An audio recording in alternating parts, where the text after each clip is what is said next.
আচ্ছা, একটু আগে যেন আমি কার সাথে কথা বলতেছিলাম? হোসাইন ইসলাম। হোসেন ইসলাম ভাইয়া, তুমি কি জি আমার পূর্বের যে ভিডিওগুলো ওগুলো কি দেখছো? আমাদের ভাই, আমি বাসায় ছিলাম, বুঝছেন? বাসায় একটা সমস্যা ছিল, এই জন্য আমি ও আচ্ছা, কোনো এখন কোথায় আছো? ভিডিও দেখতে পারিনি। এখন কোথায় এখন আছো? আমি কালকে ভার্সিটি যাচ্ছি। ও আচ্ছা আচ্ছা, ঠিক আছে। মনোযোগ দিয়ে ক্লাস করতে হবে। আর পিছনে যে বেসিক বলা আছে ওগুলো তো মাস্ট লাগবে, ওগুলো যদি না জানি তাহলে আগামী ক্লাসগুলো বুঝতে কঠিন হয়ে যাবে। সো ট্রাই করতে হবে ওই ব্যাকআপগুলো দেওয়ার, ঠিক আছে? পিছনে যে ল্যাগিংসটা রয়ে যাচ্ছে, আমাদের ইউটিউব চ্যানেলে 5টা ফ্রি সেশনের ক্লাসের রেকর্ড দেওয়া আছে। আর এখন থেকে যেগুলো ক্লাস হবে সেগুলো আমি তো গ্রুপে দিয়ে দেবো বা ইনবক্সে দিয়ে দেবো, সমস্যা নেই। ওকে, আজকে আমাদের ষষ্ঠ দিন। তো ষষ্ঠ দিনে আমাদের আজকের টপিকসগুলো একটু দেখে নেই, কোন বিষয়ে আমরা আজকে আলোচনা করব। সেটা হচ্ছে গ্লোবাল ভেরিয়েবল। গ্লোবাল ভেরিয়েবল, এটা আমাদের সিএসডাব্লিউ এক্সামের সময় এই গ্লোবাল ভেরিয়েবলটাই শুধুমাত্র বলে পরিবর্তন করতে। আমাদের যে ডাইমেনশন থাকে ওই ডাইমেনশনটা কোনো কোনো সময় এ বি সি দ্বারা ইন্ডিকেট করা থাকে এবং বলে যে আমাদের ডাইমেনশনটা আছে 20, এটাকে পরিবর্তন করে 22 করতে হবে। বা কোনো একটা অ্যাঙ্গেল দেওয়া আছে সি, সেইখানে বলতেছে সি এর ভ্যালু দিতে হবে 60 ডিগ্রি, ওইখানে 50 ডিগ্রি আছে, আমাকে ওইটাকে পরিবর্তন করতে হবে। সো এই গ্লোবাল ভেরিয়েবল যদি তার জানা না থাকে তাহলে সিএসডাব্লিউ এর ওই যে এক্সামটা হবে ওই এক্সামের সময় এইটা সে অ্যান্সার করতে পারবে না, এই একটা বিষয়।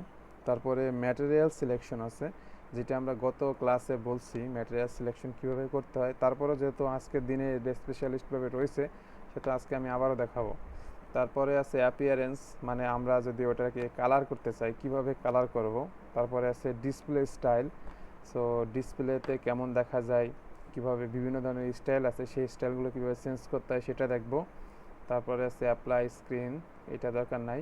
জুম ফিট, তো আমরা কোনো একটা বস্তু ডিজাইন করতে যাওয়ার সময় অনেক সময় হারায় যায়, জুম আউট হইতে হইতে হইতে এমন অবস্থা হয়ে যায় তারে আর খুঁজে পাওয়া যায় না। তো জুম ফিট কীভাবে করতে হয় এটা আমরা দেখব। তো আজকের সিলেবাসটা খুবই কম কিন্তু অনেক ইম্পর্ট্যান্ট।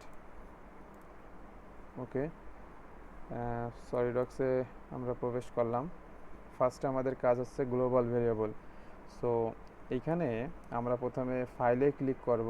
ফাইলে ক্লিক করার পরে আমরা দেখব যে এখানে নিউ অপশন আসতেছে। সো আমরা কন্ট্রোল এন দ্বারা নিউ ইন্টারফেস আনতে পারি অথবা নিউতে ক্লিক করতে পারি। নিউতে ক্লিক করার পরে আমাদের সেই পূর্বের পরিচিত ইন্টারফেস চলে আসতেছে, যে পার্ট অ্যাসেম্বলি ড্রয়িং। আমরা এখনও পার্ট ডিজাইনের কাজ করতেছি। ওকে,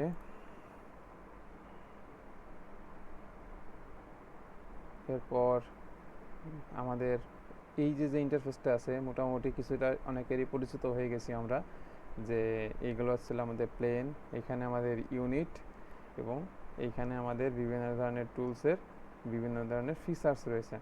ওকে, সো আজকের আমাদের টপিকস আছে global variable. So global variable যদি আমি সেট করতে চাই সেক্ষেত্রে আমাকে ফার্স্টে এইখানে এই যে যে অপশনটা আছে এইখানে আমি যদি মাউসটা আনি তখন এরকম এতগুলো রিবন বার আসবে। রিবন বারের মধ্যে আমরা ইনসার্টে যাব। ইনসার্টে যাওয়ার পর আমরা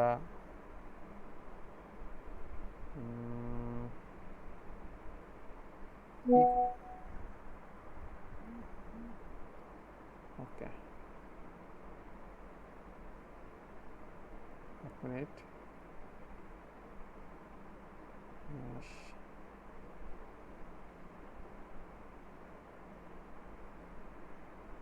আমাদের একটা ইকুয়েশন নামে একটা অপশন থাকবে, যদি আমরা খুঁজে না পাই এই যে ইকুয়েশন, এই ইকুয়েশনটা আছে টুলসের ভিতরে, ইনসার্টের ভিতরে না, সরি, টুলসের ভিতরে যাব। আমরা টুলসের ভিতরে যাই, আমরা এই ইকুয়েশনে ক্লিক করব। ইকুয়েশনে ক্লিক করার পরে আমরা এইখানে যদি আমরা একটা নাম দেই, যে ক্যাপিটাল লেটার এ,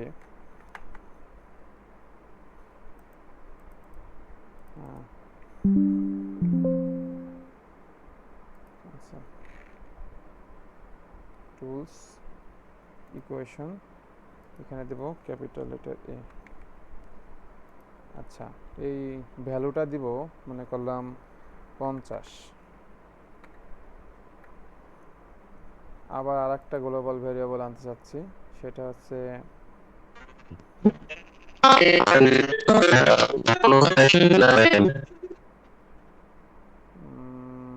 তোমার কথা আমি বুঝতে পারছি না আসলে, বাকিরা কি আমার কথা ক্লিয়ার শুনতে পাচ্ছো? হ্যালো?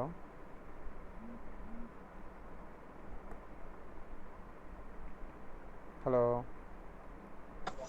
শোনা যাচ্ছে, ক্লিয়ারলি শোনা যাচ্ছে। আচ্ছা, কোশ্চেন করতে হলে অবশ্যই একটু নেটওয়ার্ক ভালো জায়গায় থাকতে হবে, তা নাহলে তো আমি কোশ্চেন যদি না বুঝি আমি কিভাবে কি সলিউশন দিব। আমাদের প্রবলেম হলে অবশ্যই একটা ভালো নেটওয়ার্কে অবস্থান করে তারপরে আসলে বলতে হবে যে ভাই আমি এই প্রবলেম ফেস করতেছি বা আমি এটা বুঝতেছি না, তাছাড়া আমি হেল্প করতে পারছি না। আচ্ছা, এইখানে আমরা আর একটা ভেরিয়েবল নিচ্ছি বি, এবং সেই ভ্যালুটা দিচ্ছি 80। ওকে, এবার ফিচার্সের মধ্যে আমরা একটা ভ্যারিয়েবল নিচ্ছি ডি, যেটার ভ্যালু দিব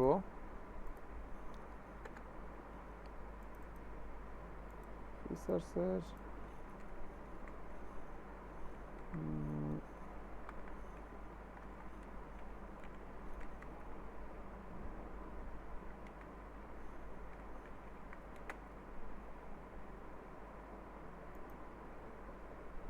ইনভ্যালিড ফিচার্স। আচ্ছা, এটার দরকার নাই, আমরা এই দুটো আপাতত নেই এবং ওকে করে দেব। এটা যখন ওকে করে দেব তখন আমাদের এইখানে একটা অপশন চলে আসবে, এই যে আমাদের ভ্যারিয়েবল, এটাকে বলা হয় গ্লোবাল ভেরিয়েবল, ঠিক আছে? এর ভ্যালু 50, বির ভ্যালু 80। তো আমি এই মুহূর্তে টপ প্লেনে একটা স্কেচ করতে চাচ্ছি, যেখানে কিনা আমাদের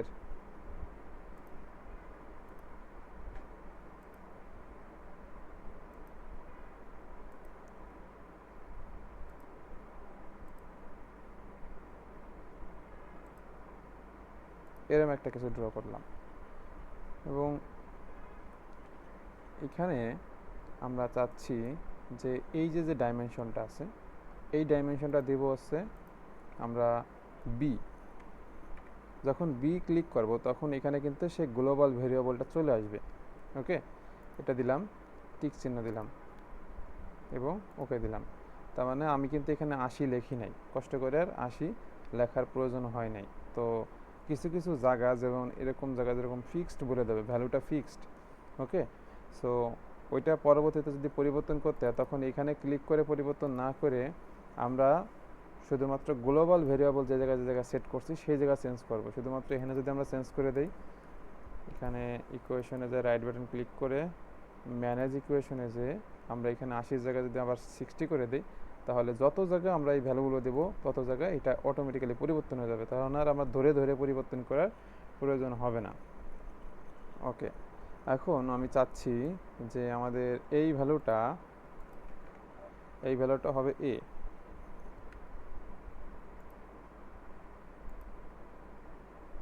এ হচ্ছে 50। ওকে, তো এই ভ্যালুটা কত হবে? আমি এখন চাচ্ছি যে এটার সাথে এটাকে আমি মার্জ করে ইকুয়াল করে দেব। তো এই ভ্যালুটা যদি আমার পরিবর্তন করতে হয় তাহলে অবশ্যই আমাকে এটা পরিবর্তন করতে হবে, এটা পরিবর্তন না করতে পারলে এটা পরিবর্তন হবে না। সো এটার ভ্যালু পরিবর্তন করার নিয়ম হচ্ছে কি, এটা যাতে গ্লোবাল ভেরিয়েবল, এইখানে চলে যাব, এইখান থেকে আমরা এটা পরিবর্তন করব। ওকে, আর এই যে একটা ভ্যালু, তো এখন এটা এইভাবে মুভ করানো যাচ্ছে। তো আমি এখানে একটা অর্ধবৃত্ত আঁকতে চাচ্ছি ঠিক মিডিল পয়েন্টে, এখান থেকে ক্লিক করে এখানে নিলাম এবং চাচ্ছি যে এইটুকু কেটে যাক, এটুকুর দরকার নাই, এইটুকুরও দরকার নাই, এবং এইখানে একটা বৃত্ত আঁকতে চাচ্ছি, সেটার ভ্যালু মনে করলাম 50। সে 50টা আমরা কীভাবে দেব, এখানে মানে ডাইমেনশন, স্মার্ট ডাইমেনশনে যাব, তারপরে এটাকে এখানে ক্লিক করার পরে 50 না লিখে এ দিয়ে দেব, এ, এই যে গ্লোবাল ভেরিয়েবল এ। ওকে, তাহলে আমরা যে কাজটা করলাম এটা হচ্ছে আমাদের গ্লোবাল ভেরিয়েবলের কাজ। এখন কেউ যদি আমাদেরকে বলে যে এটাকে একটু মডিফিকেশন করতে হবে। মডিফিকেশন বলতে কি, যে এই এর ভ্যালুটা 50-এর জায়গা 60, তখন আমি ধরে ধরে এটাকে পরিবর্তন না করে আমি শুধু এখানে পরিবর্তন করে দেব। এখানে 60 করে দেব, ওকে, অ্যান্ড রিফ্রেশ করে দেব। রিফ্রেশ করে দিলে আমরা একটু দেখি যে আসলে পরিবর্তন হয়েছে কিনা।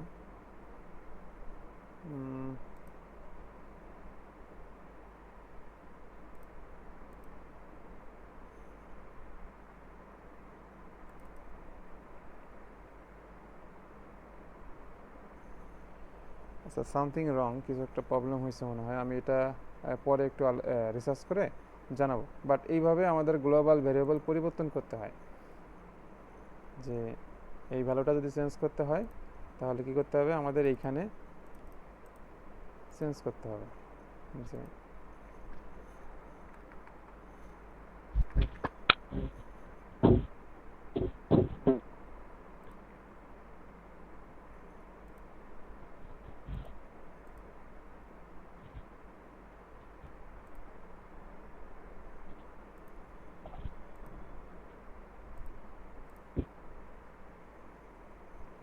আচ্ছা, এই যে ইকুয়েশনটা আনতে হয় কোথা থেকে, আমাদের এই টুলস থেকে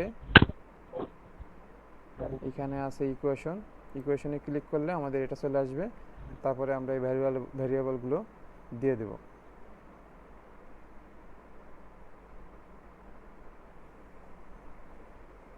এখানে অটোমেটিক্যালি রিবিল্ড আছে, বাট তারপরেও কাজ করতেছে না। সো এটা কেন কাজ করতেছে না আমি এটা পরে রিসার্চ করে জানাবো। ওকে, এখন আমরা এটাকে এক্সট্রুড করে দেই। এক্সট্রুড এখানে দিয়ে দিলাম। ওকে, তো আমাদের ভ্যারিয়েবলের ভ্যালু কত, 45। সো আমাদের এক্সট্রুড কিন্তু 45ই হবে। আমরা যদি এটাকে মেজারমেন্ট টেপ দিয়ে চেক করতে চাই, ইভালুয়েটে ক্লিক করার পরে মেজারিং টেপ, এবং কি করব আমরা, এই কর্নার পয়েন্টে একটা ক্লিক করব, অ্যান্ড এই কর্নার পয়েন্টে একটা ক্লিক করব। তাহলে দেখা যাচ্ছে কি আমাদের এই ডিস্টেন্সটা হচ্ছে 45। ওকে, আবার যদি আমরা এখানে একটা ক্লিক করি তাহলে এখানে 50 থেকে যাচ্ছে। এটা হয়তো বা একটু প্রবলেম হয়েছে কোথাও, যার কারণে এটা পরিবর্তন হচ্ছে না। আমাদের এটাও এই যে এই ভ্যালুটা যেহেতু আমরা দিয়েছিলাম সেটা এখানে 45 হয়ে যাওয়ার কথা।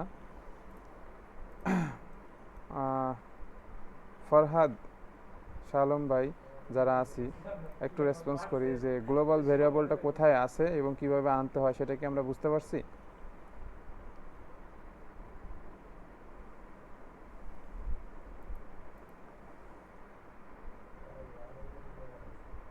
আব্দুল্লাহ, কাফি, তারপরে কামরুল হাসান, যারা আছে উপস্থিত ক্লাসে, সনাতন। কিছুটা বুঝতে পারছি। আচ্ছা, আমি আরেকবার একটু বলি যে কিভাবে এটা স্টার্ট করতে হয়। ঠিক আছে, স্টার্ট করার নিয়ম হচ্ছে ফার্স্টে আমাদেরকে এখানে যেতে হবে, টুলসে যেতে হবে। টুলসে যাওয়ার পরে আমাদেরকে এই ইকুয়েশন একটা অপশন আছে, এখানে ক্লিক করতে হবে। এখানে ক্লিক করলে আমাদের এইরকম একটা অবস্থান তৈরি হবে। ক্লিক করলে এইটা আসবে, অ্যান্ড এই ভ্যালুগুলো দিতে হবে। এই ভ্যালুগুলো যখন দেব, যে আমি তার নাম কি দিচ্ছি, কি দ্বারা সেটাকে কমান্ড করব, এবং তার ভ্যালু কত। ঠিক আছে, এই ভ্যালু দেওয়ার পরে ওকে দিলে আমাদের এখানে এটা তৈরি হবে। যদি আমি আরও একটা নেই, এখানে সি নিলাম এবং সেই ভ্যালুটা নিলাম, এই যে গ্লোবাল ভেরিয়েবল আগে আছে 45, 80,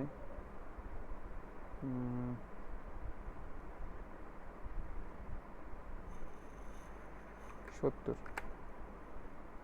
ওকে, যখন 70 দিছি তখন এখানে কিন্তু আমাদের চলে আসছে 70। ওকে দিলাম। এখন আমরা একটু মডিফাই করি। এইটা তো আগে 3D ছিল না, আগে ছিল 2D। সো 2Dটাকে আমাদের আগে পরিবর্তন করতে হবে। এখন আমি চাচ্ছি যে আমাদের এই ভ্যালুটা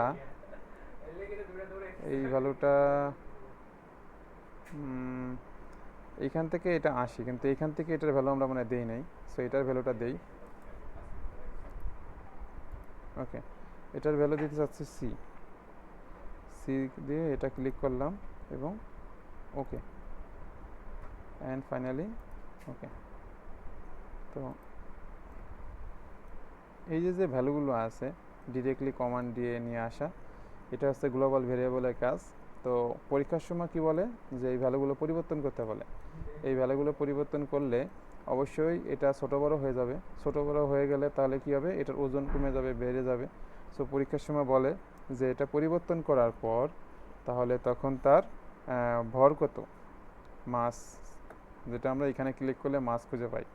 তবে মাস নির্ণয় করার ক্ষেত্রে আমাকে অবশ্যই আগে এটার ম্যাটেরিয়াল সিলেকশন করতে হবে। এখানে দেখা যাচ্ছে no material specification, not specified. তো এখানে ক্লিক করার পরে রাইট বাটন ক্লিক করব, এডিট ম্যাটেরিয়ালস ক্লিক করব, দেন আমাদের এখানে সলিডওয়ার্কসের যত ম্যাটেরিয়ালস আছে সেগুলো আমরা সেট করে দিতে পারবো। সো কেউ যদি স্টিল থেকে এগুলোর কোনো একটা বেছে নিতে চায় তাহলে এটা ক্লিক করে অ্যাপ্লাই দিবে। আমি মনে করো কাস্ট অ্যালয় স্টিল, এটাকে অ্যাপ্লাই দিলাম। তাহলে কি হলো, এটা এখন ম্যাটেরিয়ালস নিয়ে নিচ্ছে। তো গতকাল আমি দেখাইছিলাম স্টিল যদি থাকে সেই ক্ষেত্রে তার ওয়েট কত হয়, মানে ভর কত হয়, এবং যদি সেটা প্লাস্টিক হয় সেই ক্ষেত্রে তার ভর কত হয়। সো আসলে এটা ডিপেন্ড করে ডেনসিটির উপরে, ডেনসিটি। ওকে, আমরা এটাকে ক্লোজ করে দিলাম, ম্যাটেরিয়াল সিলেকশন হয়ে গেল।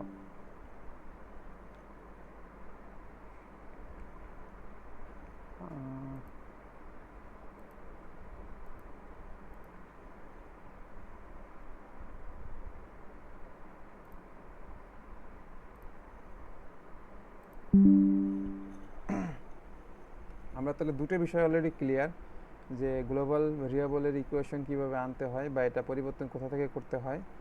সেকেন্ড হচ্ছে কি, যে আমাদের ম্যাটেরিয়ালস কীভাবে সিলেকশন করতে হয়। আবারও বলি, রাইট বাটন ক্লিক করে এডিট ম্যাটেরিয়ালস, তারপরে আমাদের এখানে ম্যাটেরিয়ালস, হিউজ ম্যাটেরিয়ালস আছে, যে কোনোটা একটা আমরা ইউজ করতে পারি। Wood, rubber, silicon, carbon fibre, plastic, iron, aluminium, copper, তারপরে টাইটানিয়াম, জিঙ্ক, অ্যালয়, স্টিল। তো এখান থেকে যেটা আমার প্রয়োজন সেটাকে আমি অ্যাপ্লাই করে দেবো। ওকে, ম্যাটেরিয়াল সিলেকশন ক্লিয়ার সবাই আশা করি। আমাদের তারপরে কাজ কি, অ্যাপিয়ারেন্স। অ্যাপিয়ারেন্স বলতে আমি সাধারণত কালারটাকেই সিলেকশনের জন্য ইউজ করি। কি জবের সাথে থাকে? বুঝি নাই। হ্যালো,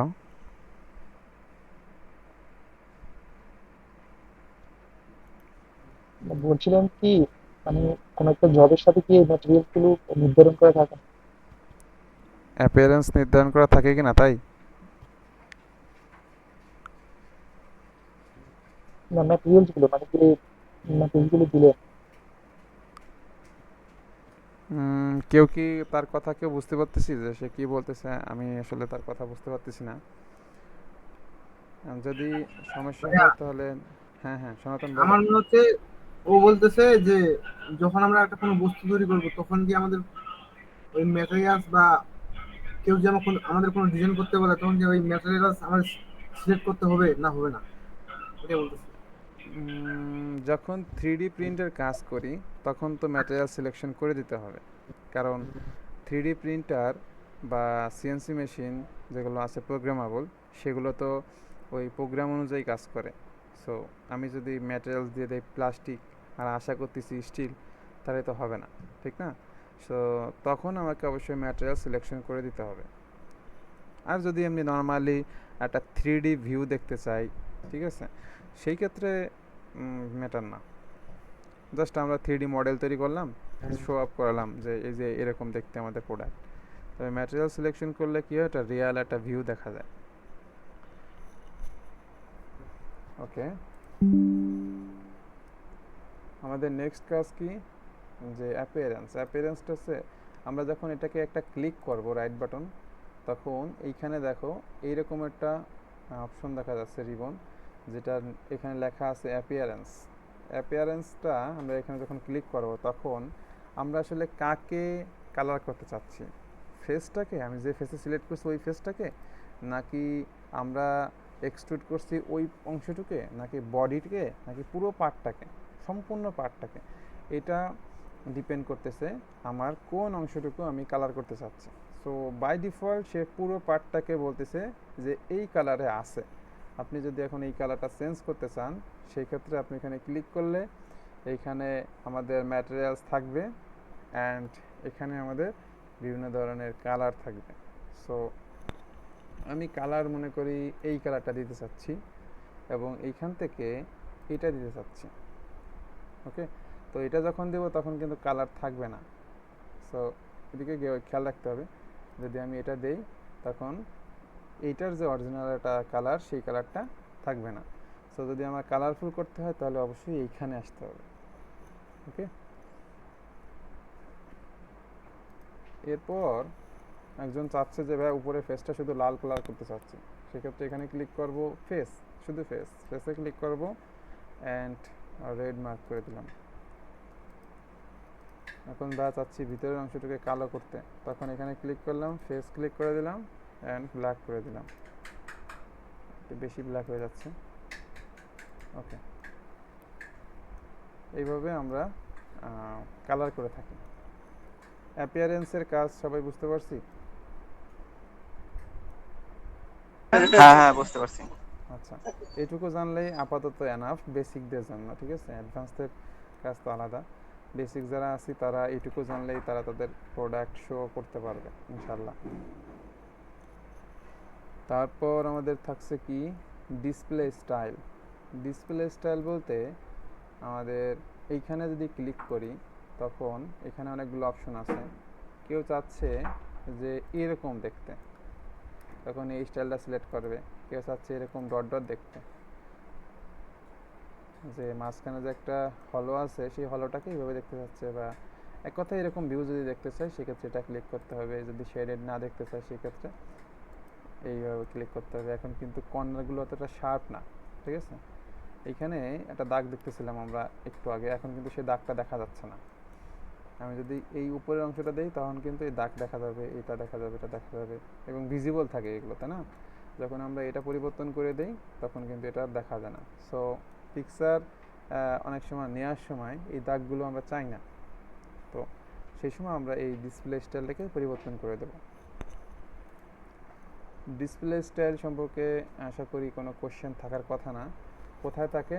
এইখানে, এবং এখানে রিবনে ক্লিক করলে এখানে অপশনগুলো থাকে। আচ্ছা, ভিউ সেটিংসে এখানে আমাদের এই অপশনটা সবার পিছিতে দেখা যাবে না, এটা সেট করতে হয়, ঠিক আছে? সো যারা বিগিনার তাদের এটার দরকার নাই। তারপরে আছে শ্যাডোতে যদি ক্লিক করি তাহলে আমাদের শ্যাডো দেখা যাওয়ার কথা। এটার জন্য আবার আমাকে প্লেন হোয়াইট,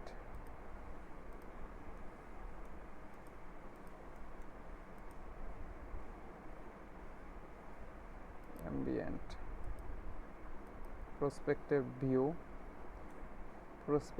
ভিউ আছে। যেমন আমরা একটা বিল্ডিংয়ের যদি এক কর্নারে দাঁড়াই তখন পুরো বিল্ডিংটাকে 3Dতে দেখা যায়, ঠিক আছে? সো প্রসপেক্টিভ ভিউটা হচ্ছে এরকম একটা জিনিস, যে আগে যেরকম দেখতেছিলাম সেটা তার এইভাবে দেখা যাবে। প্রসপেক্টিভ ভিউ বিভিন্ন অ্যাঙ্গেল থেকে, এটা অ্যাঙ্গেলের উপর ডিপেন্ড করে শেপ চেঞ্জ হয়, কিন্তু বাস্তবে প্রোডাক্ট কিন্তু চেঞ্জ হয় না, ঠিক আছে? দেখতে হয়তো বা চেঞ্জ হয় কিন্তু বাস্তবে চেঞ্জ হয় না। তো এটা অনেক সময় অন করে অনেকে ছবি নেয়, এটা আমি অফ রাখি সাধারণত। আর শ্যাডোটা দেখা যাচ্ছে না, আমি শ্যাডোর বিষয়টা একটু পরে দেখাই, শ্যাডো কীভাবে কাজ করে। সো এটা হলো ভিউ স্টাইল। এখানে আমরা বিভিন্ন ধরনের ভিউ পাবো। রিয়াল ভিউ দিলে রিয়াল ভিউর এই যে এইবার দেখা যাচ্ছে যে এটা এখানে যদি পানির মতো জিনিস হতো তাহলে নিচে এরকম দেখা যেত। মনে করলাম আমরা নিচে গ্লাস বা পানি আছে, সেই ক্ষেত্রে অপোজিট সাইডে দেখা যাচ্ছে। এই যে শ্যাডো এখন অন হয়েছে, মানে আমি যদি এই সাইড থেকে লাইট দেই, মানে এই সাইড থেকে দেখো লাইট পড়ছে, যদি লাইট পড়ে তাহলে সেই ক্ষেত্রে এখানে অন্ধকার একটা ফিল আসে। এটা লাইট কীভাবে পরিবর্তন করতে হয় আমরা এগুলো পরবর্তীতে যখন রেন্ডারিংয়ের কাজ শেখাবো তখন শিখবো, যে কি যখন রেন্ডারিং করতে হয়। এই যে এইখানে যাইতে হয়,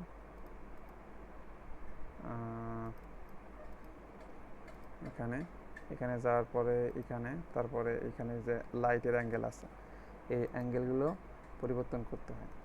সো আমি এই দিক থেকে লাইট দিব নাকি আমার এই সামনে থেকে লাইট দিব না উপর থেকে লাইট দিব, সেটা আমার উপর ডিপেন্ড করে। তারপর আমাদের এখানে রাখি, এটা clear. And apply screen zoom fit. Zoom fit বলতে কি বোঝায়, যে আমার এরকম মানে কার্সারে তো যদি আমি মুভ করাই সামনের দিকে, যদি মুভ দেই মানে টান দেই নিচের দিকে, তাহলে কী হবে, জুম হবে। আর সামনের দিকে যদি ধাক্কা দিই তাহলে জুম আউট হবে। এখন জুম আউট হইতে হইতে হইতে একেবারে ছোট হয়ে গেছে, এখন আর দেখা যাচ্ছে না। তো এখন আমি যতই মাউস টানি ততই ওরা আমি আর খুঁজে পাচ্ছি না। তো এখন এরা আমি কোথায় খুঁজে পাবো, এই সময় আমাদের প্রবলেম ফেস হয়। এটা খুবই মারাত্মক একটা প্রবলেম। অনেকে আছে নতুন করে আবার কাজ শুরু করে, তো 1.5-2 ঘন্টা ডিজাইন করার পরে যদি আমাদের এরকম প্রবলেম সমস্যা দেখা দেয় তখন আমাদের জন্য খুব ভয়ঙ্কর। সেই জন্য আমাকে জুম ফিট নামে একটা অপশন আছে, এই যে জুম ফিট, অথবা আমরা শুধুমাত্র এফ বাটন চাপ দিলে চলে আসবে। ওকে, এখানে ক্লিক করলে ওই বস্তুটা ঠিক সুন্দরভাবে আমার সামনে এসে রিপ্রেজেন্ট হবে। এখন আমি চাইলে একটু দেখতে পাচ্ছি এই কর্নার থেকে কেমন দেখা যায়, এই কর্নার থেকে কেমন দেখা যায়। মানে যখন এটা হারায় যাবে তখন আমি কিন্তু আর জুম করে খুঁজে পাচ্ছি না, ঠিক আছে? তো যখন আমি এরকম খুঁজে না পাবো তখন আমি কি করব, সেটাকে জুম ফিট দিয়ে দেবো।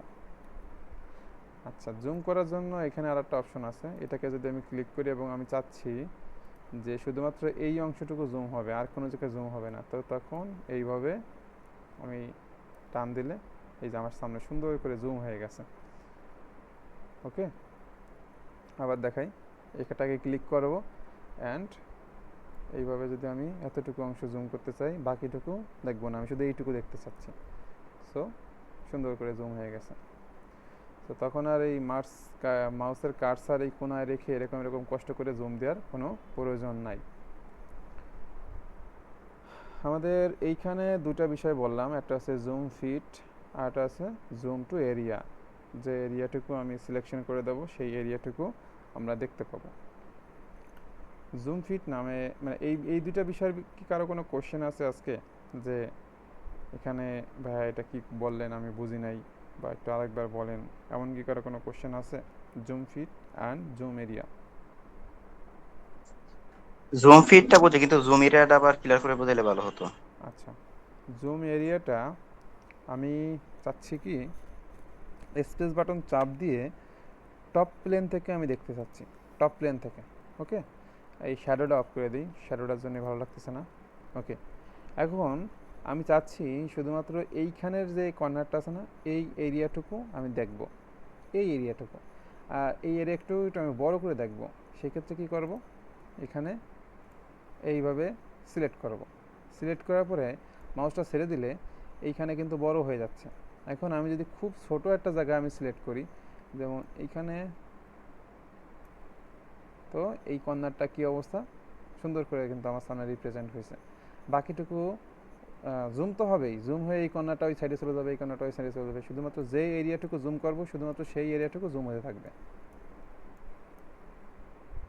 ওকে, এটা হচ্ছে জুম এরিয়া। তারপর আমরা জুম আউট করব কিভাবে? এখানে তো আমরা প্রথম করলাম, তারপর জুম আউট কিভাবে হবে? এটা কি অটোমেটিক হবে নাকি না কিছু করতে হবে? অটোমেটিক্যালি হবে না, আমাদের মাউসের যে কার্সার আছে এটাকে যদি আমি টান দেই, কার্সার যদি টান দিই তাহলে তো জুম হচ্ছে, আর কার্সার যদি হ্যাঁ হ্যাঁ, সামনের দিকে ধাক্কা দেই তাহলে কি জুম আউট হচ্ছে। জুম আউট হচ্ছে। হ্যাঁ, জুম ইন জুম আউট তো নর্মালি আছে কি, আমি যদি এই বৃত্তটাকে জুম করতে চাই নর্মালি এই বৃত্তের উপরে মাউসটা রাখবো, আর জাস্ট খালি কি কার্সারের যে বাটনটা আছে, সরি স্ক্রল বাটন, আমাদের মাউসের যে স্ক্রল বাটন আছে ওটাকে আমি খালি টানতে থাকবো, মাঝখানে রাখতে হবে। কিন্তু এটাকে কোনায় রেখে টানলে কী হবে, বৃত্তটা সরে যাবে, কিন্তু মাঝখানে রেখে আমরা আস্তে আস্তে টানতে থাকবো, টানলে পরে কী হবে, এটা জুম হবে। ওকে, আর যদি আমি এইভাবে করতে চাই সেক্ষেত্রে এখানে ক্লিক করে এই এরিয়াটুকু সিলেক্ট করে দেবো। সিলেক্ট করে দিলে সুন্দর করে এই যে আমার সামনে জুম হয়ে গেছে।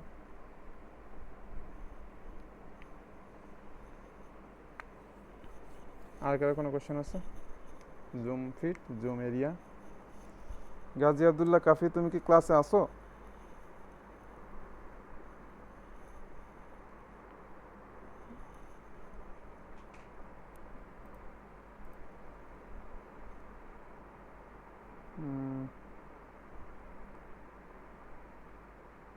আচ্ছা, ইসমাইল, সরি, হোসাইন ইসলাম।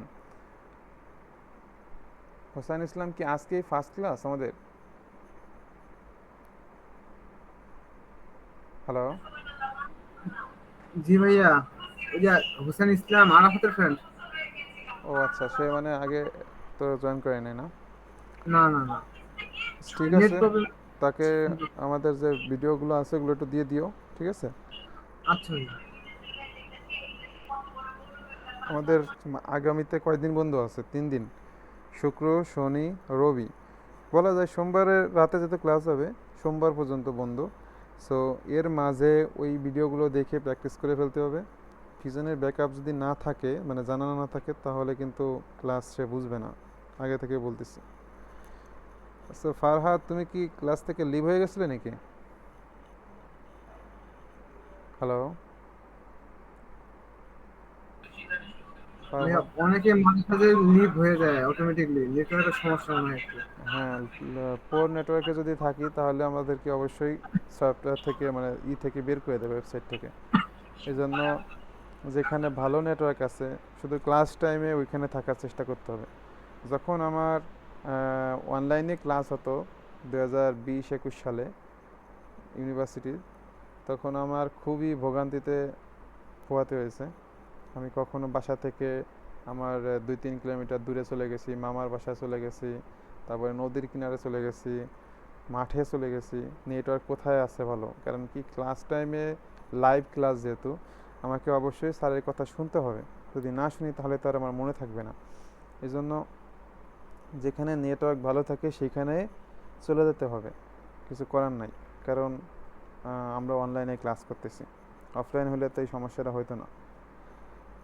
এটা একটা সমস্যা যেহেতু, সেহেতু নিজেকেই সলভ করতে হবে যে কোথায় আমার নেটওয়ার্ক ভালো আছে সেখানে আমি অবস্থান করি। আমাদের ক্লাস টাইম আর 15 মিনিট আছে। আর আজকের টপিকস যতগুলো ছিল তার মধ্যে থেকে আমি একটা বিষয়ে কনফিউজ হয়ে গেলাম যে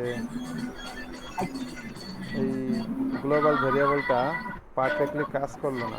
এটা কেন করলো না, আমি এটা নিয়ে একটু রিসার্চ করতে হবে।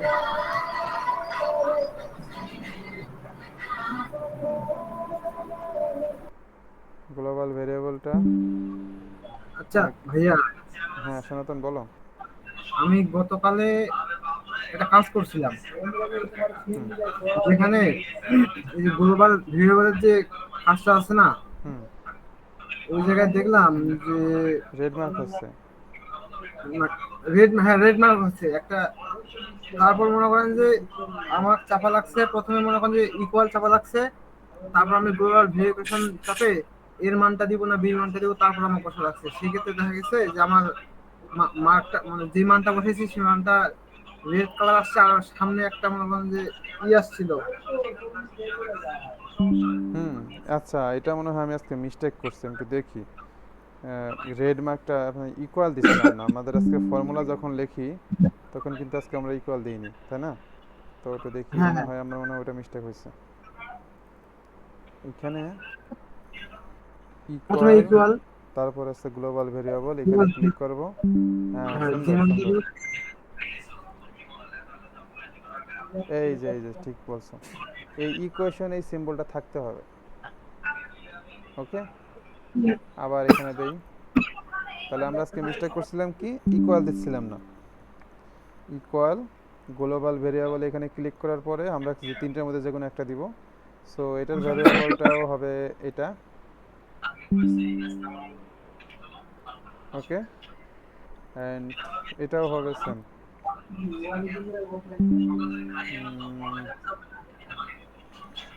Equal global variable A and এই ভেরিয়েবলটা হবে কত ইকুয়াল গ্লোবাল ভেরিয়েবল বি আর আপাতত এই কটাই এনাফ।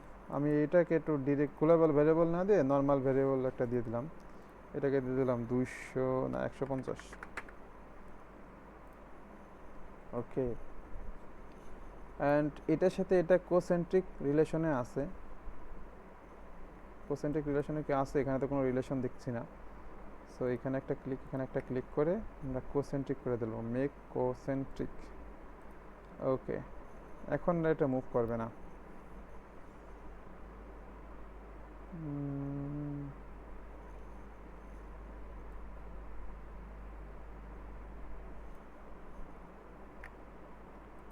এখন আমরা হ্যাঁ উপরের এইটাকে আর এটাকে ইকুয়াল করে দেই।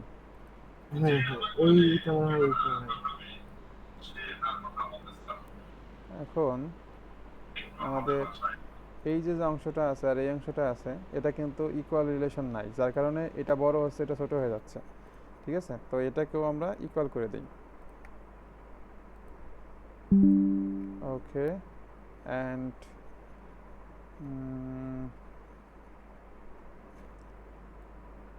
এখন তো আর কোনো দিকে মুভ করতেছে না, এবার আমরা ওকে দিয়ে দিই।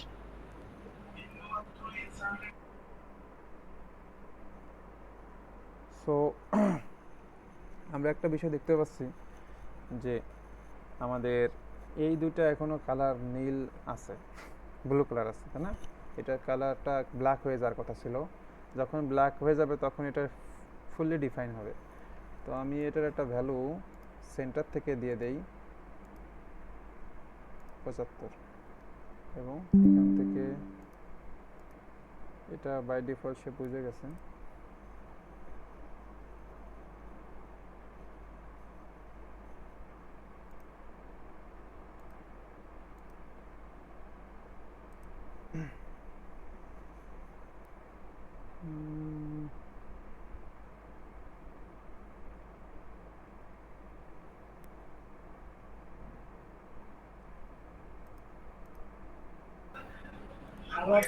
আচ্ছা ভাইয়া, আমার মনে হয় যে 45 ডিগ্রি যে নিচে অ্যাঙ্গেলটা দিয়েছেন, এই লাইনটা ট্যানজেন্ট করে দিলে মনে হয় উপরে একটা ই হয়ে যাবে।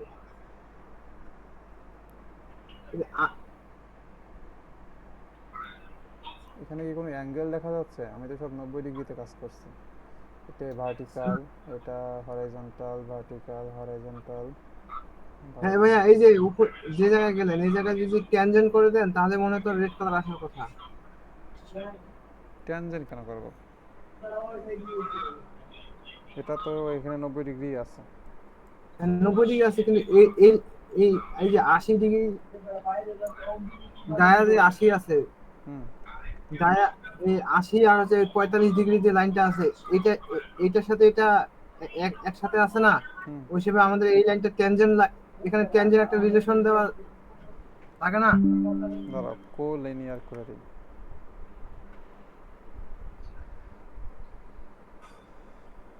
কোইন্সিডেন্ট করতে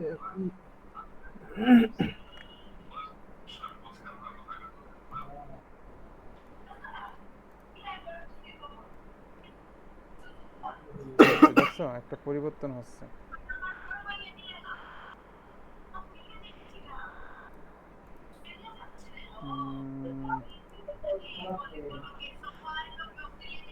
ওইটা তো 80 দেওয়াই আছে।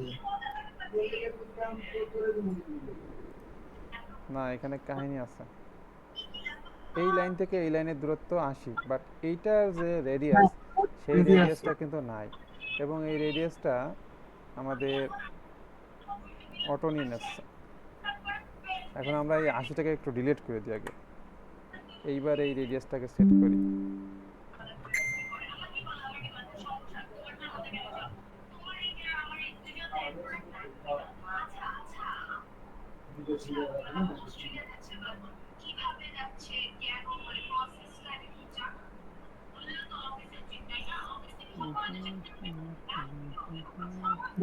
কোলিনিয়ার রিলেশনটা ডিলিট করে দিলে হবে কি?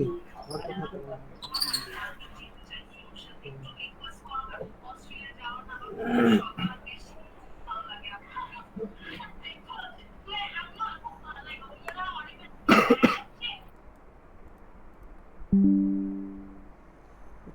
হচ্ছে হলো ইকুয়াল 80 না, সরি, এটা হচ্ছে হলো global variable B.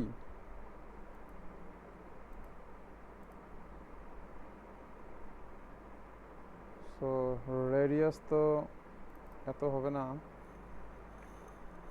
Equal global variable B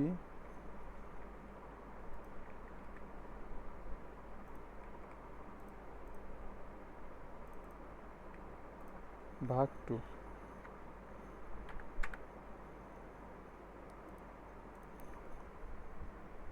তাহলে কি হচ্ছে, এখান থেকে এই রেডিয়াসটা এটা হবে এবার 80। তাহলে equal global variable B. So এখানে কি সমস্যাটা হয়েছে এবার আমরা বুঝতে পারতেছি যে রেডিয়াস যদি হয় 40 এবং এই দূরত্বটা যদি হয় 40, তাহলে কি হয়, এই বৃত্তটা খুবই মানে মেলে না, ঠিক আছে। এখানে এইখান থেকে এই দূরত্বটা বলতেছি আমরা 40, আবার এটা রেডিয়াস বলতেছি 40, এটা সম্ভব না। সো সেই ক্ষেত্রে আমাকে এই দূরত্বটা বড় করতে হবে, দূরত্বটা করতে হবে 80।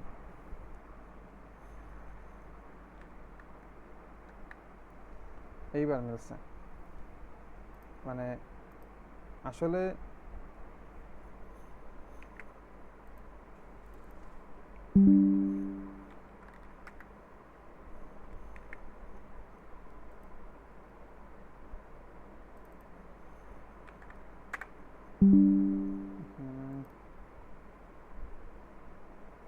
that's something wrong.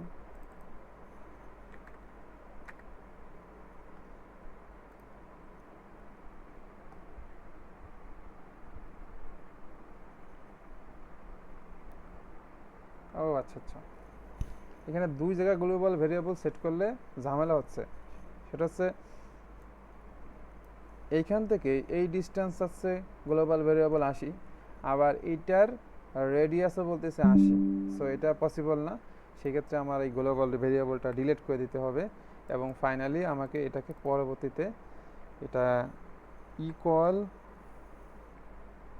Global variable divided 2। এইবার ঠিক আছে, রেডিয়াস 40, এটা একটা ইকুয়েশন দেয়া আছে, এই যে এটা দ্বারা বুঝতে হবে যে এটা একটা ইকুয়েশনে সেট করা আছে। সো এইবার আমি গ্লোবাল ভেরিয়েবলের একটু মজা দেখাই, সেটা হচ্ছে কি যে আমাদের এইটার ডায়ামিটার 45, এটা কত 80। সো দুটাই কিন্তু বি রিলেশনে আছে, এটাও একটা রিলেশনের বিতে আছে, এটাও রিলেশন বিতে আছে, কিন্তু আমরা পরিবর্তন করব শুধুমাত্র এই বিটাকে 80 না দিয়ে 100 করে দেই। সো অটোমেটিক্যালি রিবিল্ড হয়ে গেছে। এই যে এখান থেকে এটার ডিস্টেন্স কত হয়েছে 100, এবং এইটা সে কত হয়ে গেছে 50 হয়ে গেছে, তার অর্ধেক, এটার অর্ধেক। আমরা ইকুয়েশনে দিয়েছিলাম যে গ্লোবাল ভেরিয়েবল যা থাকবে তাকে আমরা 2 দ্বারা ভাগ করব। সো রেডিয়াসটা অর্ধেক হয়ে গেছে, কিন্তু আমার কিন্তু কষ্ট করে আর এটা 50 এটা 100 কিছুই করা লাগেনি। ওকে, সো গ্লোবাল ভেরিয়েবল খুবই ইম্পর্টেন্ট, এবং এটা একটা অ্যাসোসিয়েট হইতে গেলে মাস্ট আমাকে জানতেই হবে। এটা যদি না জানি তাহলে অ্যাসোসিয়েট পরীক্ষা আমার এটা পরিবর্তন করা সমস্যা, বা অ্যাডভান্স পরীক্ষাতে তো আরও বেশি অ্যাপ্লাই এটার। অ্যাডভান্স পরীক্ষা গেলে প্রত্যেকটা প্রশ্নে গ্লোবাল ভেরিয়েবল দিয়ে দেয় এবং গ্লোবাল ভেরিয়েবলটা চেঞ্জ করতে বলে। তো অনেকে করে কি, এটা রিলেট করে দিয়ে এটাকে এই পরিবর্তনটা করে দেয়, কিন্তু সলিডওয়ার্কস সফটওয়্যারটা বলা যায় একটা ক্যালকুলেটরের মতো। ক্যালকুলেটর যেমন আমাদের যোগ বিয়োগ কাজ করে, সেমভাবে এই সলিডওয়ার্কস সফটওয়্যারটাও ক্যালকুলেটরের মতো কাজ করে। একটু যদি ভুল হয়ে যায়, দশমিক এর পরের ভ্যালুও যদি পরিবর্তন হয়ে যায়, তখন কিন্তু অ্যান্সারটা রং হয়ে যাবে। সো এই জন্য খুবই সতর্কভাবে সঠিকভাবে অ্যাপ্লাই করতে হবে, তাহলে আমাদের সঠিক অ্যান্সার দেওয়া পসিবল, ইভেন দো আমাদের সাথে এর সাথে আমরা সার্টিফিকেটও পাবো। তো গ্লোবাল ভেরিয়েবল সম্পর্কে আশা করি যে প্রবলেমটা আমরা পড়েছিলাম প্রথম দিকতে, এখন আশা করি সলভ হয়ে গেছে। সো তারপরও এখন কি আর কারো কোনো কোশ্চেন আছে গ্লোবাল ভেরিয়েবল সম্পর্কে? হ্যালো, যদি এখনও প্রবলেম থাকে তাহলে আমরা এখন একটু অ্যান্সার দিই আবারও।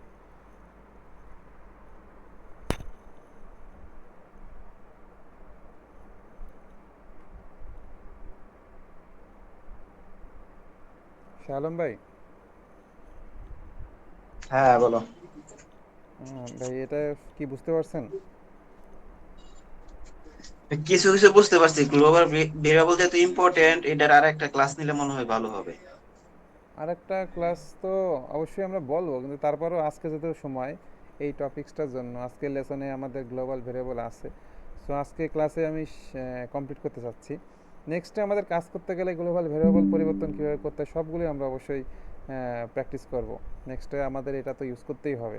এগুলো আমাদের হচ্ছে প্রাথমিক এবিসিডির মতো, এবিসিডি ছাড়া তো আর ইংলিশ কল্পনা করা যায় না। সো সেমভাবে এটা ছাড়া আমাদের ভবিষ্যতে নেক্সট ডিজাইন করা টাফ হয়ে যাবে। এখন আমি তারপরেও একটু আরেকবার নতুন করে দেখাই যে গ্লোবাল ভেরিয়েবলটা কিভাবে কাজ করে। আমাদের ক্লাস টাইম মনে হয় 2 মিনিট আছে, 2 মিনিট পর মনে হয় ক্লাসটা কেটে যাবে। ও আচ্ছা, ঠিক আছে, আমি গ্লোবাল ভেরিয়েবলের উপরে একটা ইউটিউবে ভিডিও বানিয়ে দিচ্ছি, ঠিক আছে? ওই ইউটিউবে থাকবে আচ্ছা ওটা, ওটা সবার জন্যই, শুধুমাত্র আমাদের স্টুডেন্ট না। আর আমি তো বাকিগুলো আজকে ক্লাসে শিখিয়েছি, ওইগুলো একটু প্র্যাকটিস করতে হবে, যে কোথায় স্ক্রিন আছে, জুম ফিট আছে, অ্যাপিয়ারেন্স কোথায়, ম্যাটেরিয়ালস কোথায়। এটার আর ভিডিও বানাচ্ছি না, শুধুমাত্র গ্লোবাল ভেরিয়েবলের একটা ভিডিও বানিয়ে দিচ্ছি। তাহলে ঠিক আছে, আজকে ক্লাস এই পর্যন্তই। যদি কারো কোনো কথা না থাকে আমি ক্লাসটা ক্লোজ করে দেবো।